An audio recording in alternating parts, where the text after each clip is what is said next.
we remain steadfast in our commitment in delivering local news that matters.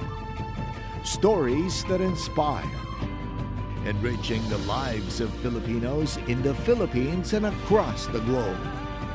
This is your GMA Regional TV.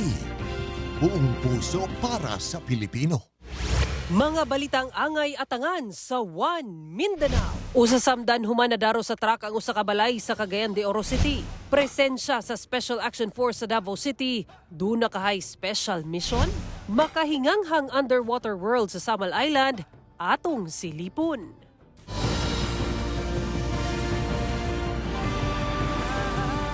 Ito ang GMA Regional TV. One Mindanao.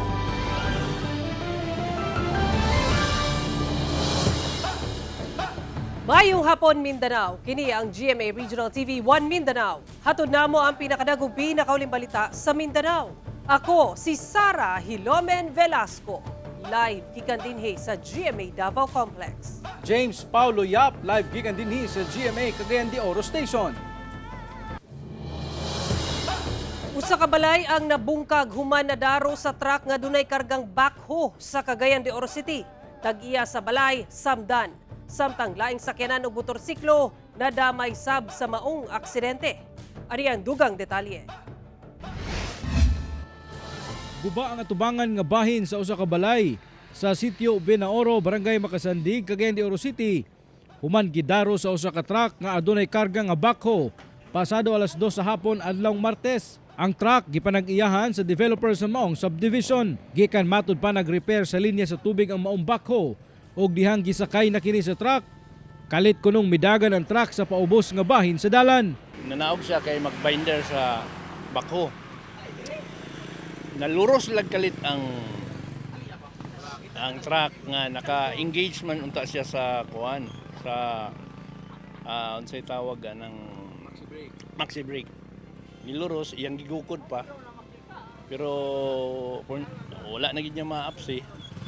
Ni padulong gid diri may nalang gani kay walay kasugat nga mga sakyanan. Nadamay sa disgrasya ang usa ka sakyanan nga nakaparada kilid sa dalan ug ang isa ka motor. Maayo na lamang kay walay tao sa sulod sa sakyanan ug nakaambak sab ang driver sa truck. Apan samad sa ulo ang naangkon sa tag-iya sa balay. Ang katong tag-iya sa balay, napagid sila karon sa balay Tambalanan kay nagpaayo siya dito sa iyang tamo nga injury sa iyang ulo tungod kay natagakan og bato. Sa karon, ana pa sa kustodiya sa kapulisan ang driver sa truck. Ug unsay mga hitabo nga sala gyud sa kumpanya, dili na sila motalikod.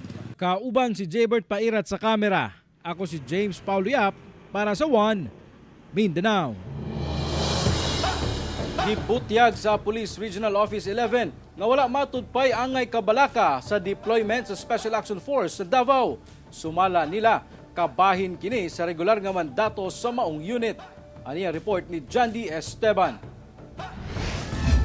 Subling gipasabot sa Police Regional Office 11 nga regular deployment ra ang mga miyembro sa Special Action Force sa Davao. Human ang mass relief sa 35 ka pulis sa Davao City. Daan na batud pang nagadeploy og tropa ang maong unit sa rehiyon kay kabahin kini sa ilahang mandato. Ang ilahang kampo sa Davao, anaa daw sa Davao del Norte. May nagtatanong, galing sila ng Maynila. Of course, kasi ang pinaka-main camp ng South is sa National Headquarters. And yung mga nilideploy per region ay by company lang. And then, ang recruitment din nila, of course, from all over the country. Sumala ni DCPO Officer in Charge, Police Colonel Rolindo Sugilon, kinsa Deputy Regional Director for Operations Sub sa PRO 11. Wala batud pay angay ikabalaka nganong naay tropa ang SAF sa PRO 11. Siguro matingala na nganong na pa yung mga companies na located sa PRO 11 nga insurgency free naman ang Davao Region, but kanang nga company nag-exist na dugay na nga panahon sa dili pa insurgency free ang Davao Region. Ang SAF usa ka special unit sa Philippine National Police nga nakatutok sa counter-terrorism ug internal security operations. Ginadeploy usab sila ugaling dunay ipahigayon nga mga special operation. Gihimugatan sab sa PRO11 nga ang maong deployment sa SAF sa Davao walay kalabutan sa operasyon batok kang Kingdom of Jesus Christ founder ug leader Pastor Apollo Kibuloy. Kinsa ginapangita pa hangtod karon kay dunay warrant of arrest sa kasong child abuse ug qualified human trafficking. Sumala ni Sugilon, wala miundang ang otoridad sa pagpangita kang Kibuloy. Once na ma-confirm yung location or makita siya, isi-serve talaga yung warrant of arrest. Kauban si Jojo Solarte sa kamera. Ako si Jandy Esteban para sa One Mindanao. Usa ka aktibong pulis ug laing tulo pa ang nadakpan sa kapulisan human kuno na aktuhang nag-pot session sa Taguluan, Misamis Oriental. Usa ka bypass operation ang gipaygayon sa Taguluan Municipal Police Station sa ilang target sa Barangay Baluarte sa Taguluan, Misamis Oriental, Martes sa gabi. Ug daling nadakpan ang target sa operasyon ug laing duha ka kaubanan. Apan nakurat sila dihang nagpailang police patrolman ang usa sa ilang nadakpan. Sumala pa nga naaktuhan kining nag-pot session kauban ang usa pa ka suspect. Ang pulis nakadestino matud pa sa Regional Mobile Force Battalion sa Police Regional Office 11. Mobalor sa 13,000 pesos ang kantidad sa gituang shabu nga nakumpiska gikan sa tulo ka mga suspect. Pasakan og kaso mga suspect ug mag-atubang sab og dugang kasong administratibo nga atubangon sa nadakpang pulis. Duha ka lang yaw nga giingong nagapamaligya og ilegal nga sigarilyo arestado sa kapulisan sa Davao City. Dugang detalye sa report ni Kent Abrigana. Balhog sa prisuhan sa Santa Ana Police Station kining duha ka Chinese national. Pumanadakpan ni adtong May 26 tungod matod pa sa pagpamaligya og ilegal nga sigarilyo. Sumala sa kapulisan, pulos mga negosyante ang duha nga giilang sila alias Zian ug alias Gio ug nagpuyo sa Agdao proper sa Davao City. Na-entrap na mo sila, so nagpalit may isa ka master case nga sigarilyo. And then we discover na wala to siya wala to siya sticker, no? Health warning. So this is a clear violation of RA 10643. Narecover gikan sa mga dinakpan ang 40 ka karton sa illegal cigarettes nga nagkantidaan og 2 million pesos sulod sa ilang bodega sa South Bay sa Agdao, Davao City. Ginaimbestigahan pa sa kapulisan kung asa nga nasod nagikan ang maong mga sigarilyo. Gikan nagpanabo ilahang mga sigarilyo. So ilang kidala sa ilahang bodega dira sa South Bay, Lapu-Lapu, Agdao. Giimbestigahan usab sa Bureau of Immigration ang duha ka suspect. Gani, palisuray ang pag-imbestiga sa ahensya tungod dili matud pa kini makasabot og Ingles ug Filipino. Sa pakikinabi sa GMA Regional TV 1 Mindanao, miangkon ang mga suspect kung unsa na sila kadugay nga nagpuyo sa Davao City. Kung mapamatud-an nga wala sila permit nga magtrabaho sa Pilipinas, o di ba kaha overstay nga sila, posible sila nga ma-report pabalik sa ilang nasod. Sa karon, gidala na sa Bureau of Customs sa mga nakumpiska nga illegal cigarettes. Nagpaymang nausab ang kapulisan kabahin sa paggamit og mga illegal nga sigarilyo. Wala man gud kabalo sa ingredients unsay mga naa dito, no? So wala na check sa ato ang BFAD, sa ato ang government na in charge, no? So kailangan nato sila ma-check before ato ihatag sa mga tao na mo-consume, no? Kauban si Mel Cominares sa kamera. Ako si Kent Abrigana para sa One Mindanao. Nagpahigayon og fogging kontra dengue ang mga personal sa Davao City Health Office sa usa ka purok sa Barangay Kalinan proper sa Davao City. Atong sayro ng detalye niini pinaagi sa live report ni Argil Relator. Argil.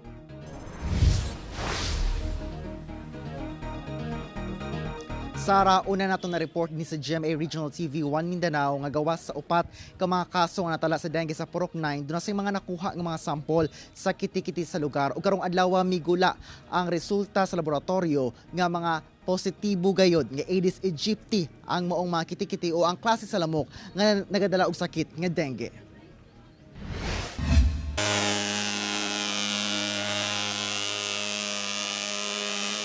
Giusa-usa sa mga personahe sa Tropical Division sa Davao City Health Office ang mga balay sa Purok 9 Barangay Kalinan proper, Davao City nga dunay natalang nagkadengge aron nagpahigayon og fogging. Nagfogging sab sa mga kasikbit nga mga balay, lakip na ang mga luna nga dunay nakitang mga kiti-kiti sa gipahigayon surveillance sa buhatan sa milabayng semana. Sa maong Purok Mangod, upat na ang natalang kaso sa dengue. Diinduhan ni ini ang karon lang bulan sa Mayo ug baguhay lang naka-recover ang mga pasyente. Gipasabot pud sa taga City Health sa ato nga ang fogging is not the solution gyud, no? Ang solusyon gyud ang pagpanglimpyo ug pagpangyabo sa maong mga tubig gyud. Migula sab sa resulta sa laboratory test nga gipahigayon sa kolekta nga mga sample sa kitikiti sa pipila ka mga lugar sa maong porok nga positibo kini sa lamok nga nagdala og sakit nga dengue. Ang sample nga among nakuha namo sa sa plastic drum, Egypti, kanisiya, kuan jud ni siya, dengue carrier jud ni siya.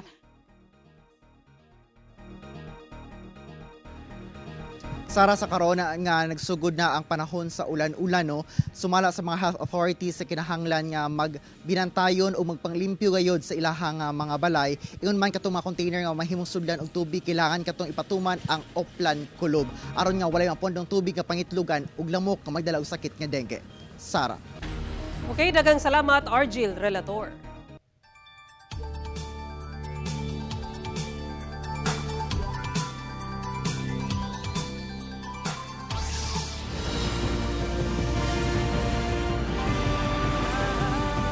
Ito ang GMA Regional TV, One Mindanao.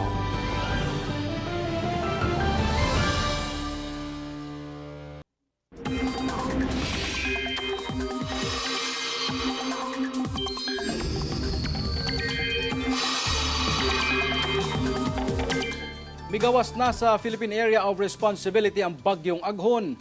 Wala na'y direktang epekto ang Bagyong Aghon sa nasod karong nakagawas na kini sa PAR, sumala sa Pag-asa.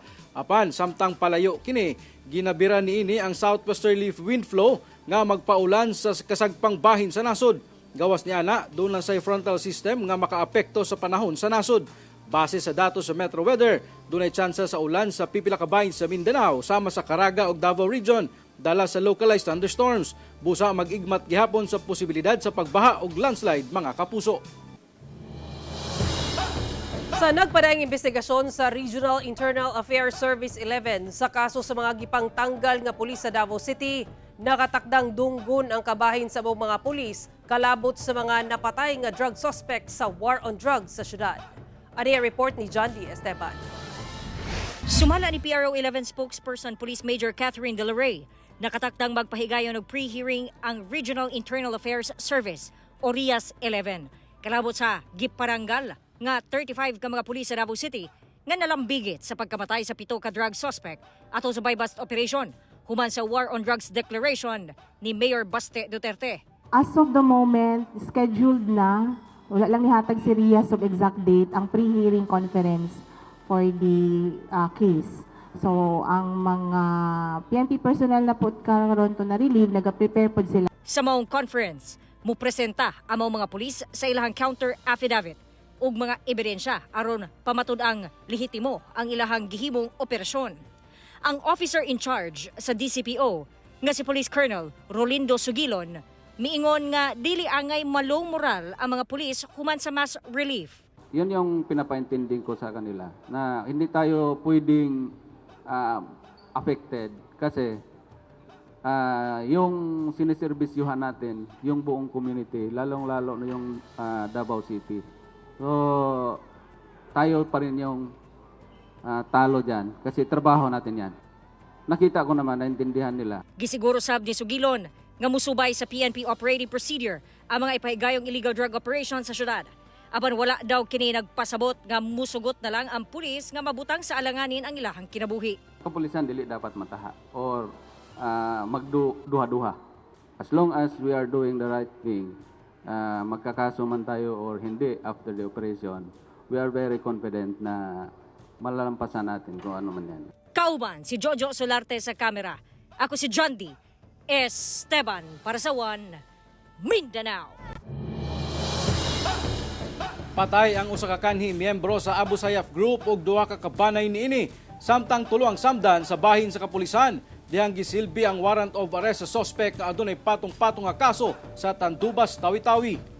Misangko sa pinusilay ang pagsilbi sa warrant of arrest sa CIDG o kapulisan batok sa suspect nga si alias Adan sa balay niini sa barangay Lahay-Lahay, Tandubas, Tawi-Tawi pasado alas 4 sa buntag adlong Martes.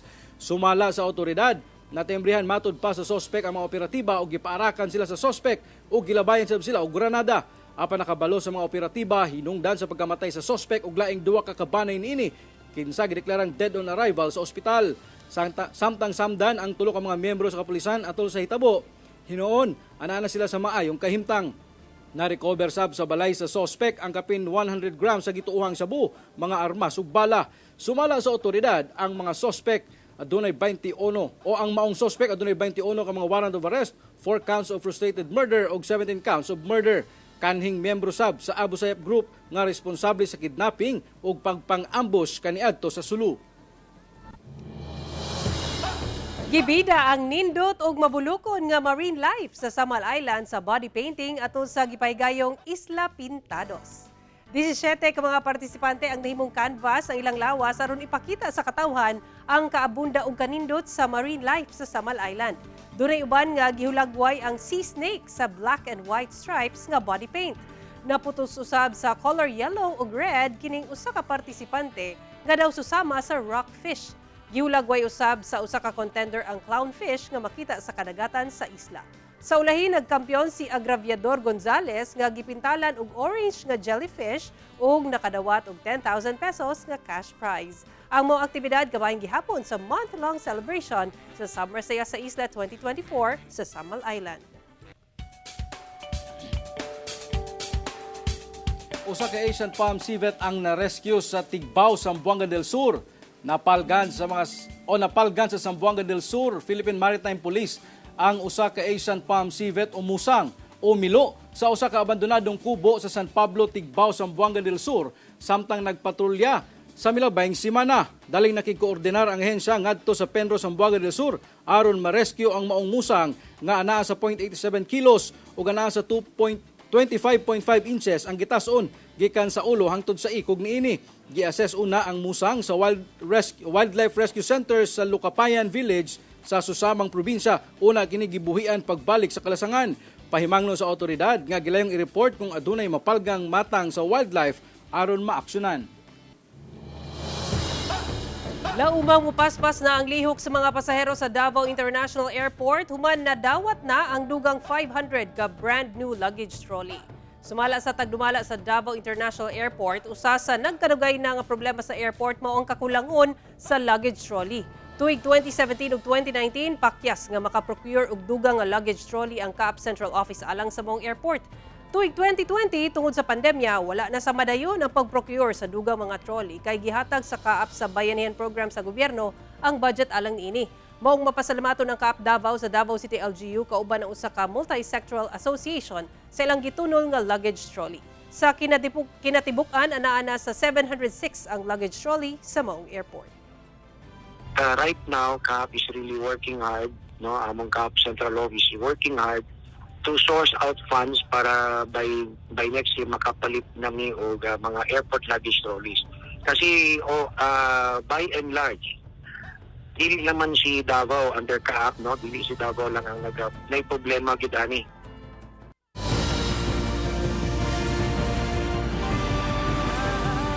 Ito ang GMA Regional TV, One Mindanao.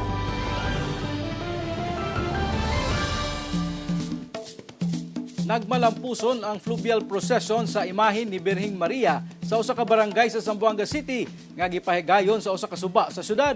Dugang detalye sa report ni Efren Mamak. Gisaksihan sa mga residente ang gipaygayong fluvial procession sa imahe ni Virgen Maria sa suba sa Barangay Tugbungan, Zamboanga City. Kini human gisugdan ang grand procession niini gikan sa Tugbungan Parish mag-alas 6 sa buntag adlawng Sabado. Ana sa 7 ka mga bangka nga gisakyan sa mga miyembro sa simbahan ang mi-convoy sa maong imahen. Gibiyahe niini ang gitason sa suba hangtod sa bukana niini. Makita sab ang pagsabwag ug bulak sa maong imahen. Sumala sa simbahan, matag tuig nila kini ginahimo nga kabahin sa kapistahan sa maong barangay. Pagpakita sab kini sa pagsalig sa komunidad sa maong birhen, ilabi na sa mga mananagat. Kaning La Birhen milagrosa kay mao man ni makahatag atog kalinaw. Dili lang kalinaw ug mao man ni kahatag kanato og for our safe travel nga kung asa ta mo adto. So whether by land, by sea or by air. So we always include the intercession of our Blessed Virgin Mary under the title Our Lady of Peace and Good Voyage. Matod sa organizer sa maong aktibidad, Una ang fluvial procession. Nabalaka sila nga dili madayon gumikan sa epekto sa El Nino sa syudad. Nagampo daw sila og mga pag-ulan aron dunay tubig sa suba. Doubtful gat kami kay pensabagat kami, hindi gat kami pwede pasa na Rio. Kay knowing kay Ansinel Rio, Seco, pero through persistence in prayer, el amor de la Virgen, hindi gat diha. Nagpasalamat sab ang simbahan nga nalimpyuhan ang suba gumikan sa gipaygayong desiltation operation sa mga otoridad nga nahimong hapsay ang pagpahigayon sa maong aktibidad. Because of the dredging, that's the word dredging, project sa barangay, so mas nalalom, so nakamurag tagaan mig convenience o comfort sa procession. Kauban si Sim Romero sa kamera. Ako si Efren Mamak para sa One Mindanao. Alang sa mga buot ma-explore ang kanindot sa underwater world sa isla sa Samal, no worries kay makita na nimo kini at the comfort of your home. Tungod unong ka contenders sa Dive Seafarer ang nagpasundayag sa maanindot nga flora and fauna sa kadagatan sa Samal Island.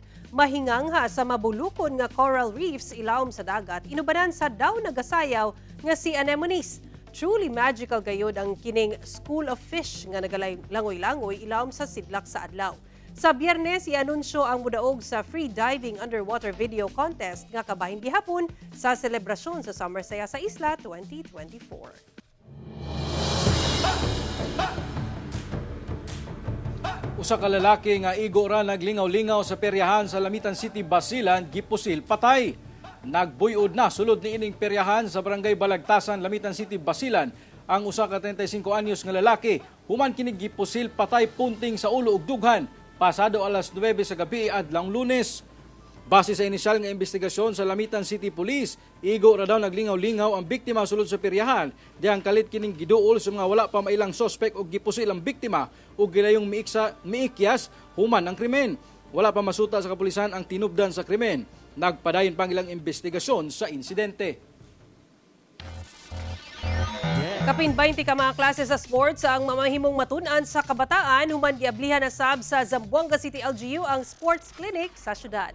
Gisugda na sa Zamboanga City Sports Development Office ang pagdawat og mga batang partisipante alang sa ipahigayong sports clinic sa syudad. Gitawag kini nga Basic Sports Summer Camp 2024 nga 27 ka tuig na nga ginahimo sa syudad. Abli kini alang sa mga bata nga nag-edad 7 hangtod 15 anyos. Ana sa 25 ka sports disciplines ang pwedeng matunan sama sa archery, arnis, badminton, dance sports ug weightlifting nga mulungtad og usa ka bulan sugod June 15 hangtod July 15. Matud sa LGU makatabang ang mga sports clinic aron i-develop ang mga bata aron mamahimong world-class athletes.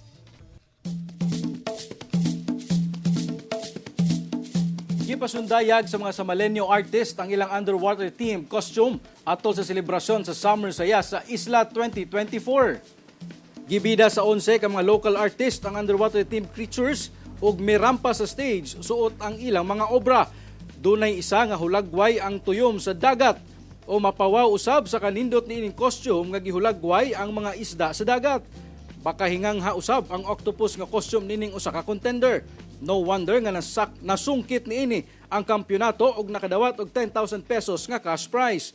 Tumong sa mga aktibidad nga mapakita ang mga marine creatures nga ana sa isla. Dulaan sa 600 ka magbanay nga apektado sa milabay mga sunog sa Zamboanga City ang nakadawat og cash assistance gikan sa gobyerno. Gidawat sa 575 fire victim families nga nagikan sa napulo ka mga barangay sa Zamboanga City ang tag 10,000 pesos nga ayuda gikan sa National Housing Authority. Gipili sa CSWDO ang maong mga benepisyaryo nga apektado sa milabay nga mga sunog sa Zamboanga City. Sumala sa Zamboanga City LGU nga ang maong ayuda dakong tabang alang sa pagbangon sa mga nabiktima sa sunog. Makatabang sab kini sa pagpamalit og materyales alang sa pagpatukod sa ilang mga panimalay.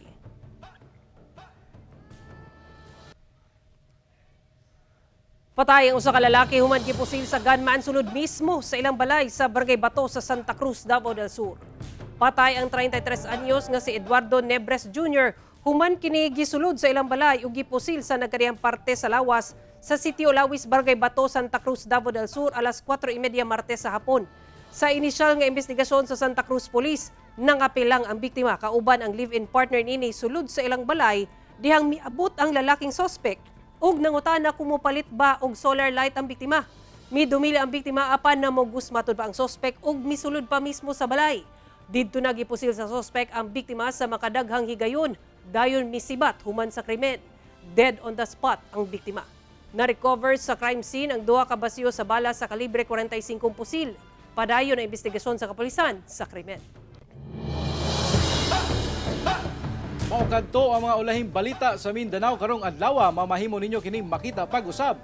Pinaagi sa pagbisita sa official website sa GMA Regional TV o bisitahan ang among official YouTube channel o i-click ang subscribe button para sa pinakaulahing balita. Daghang salamat sa atong mga kapuso sa Mindanao nga nagalantaw kanamong sa atong mga kapuso abroad.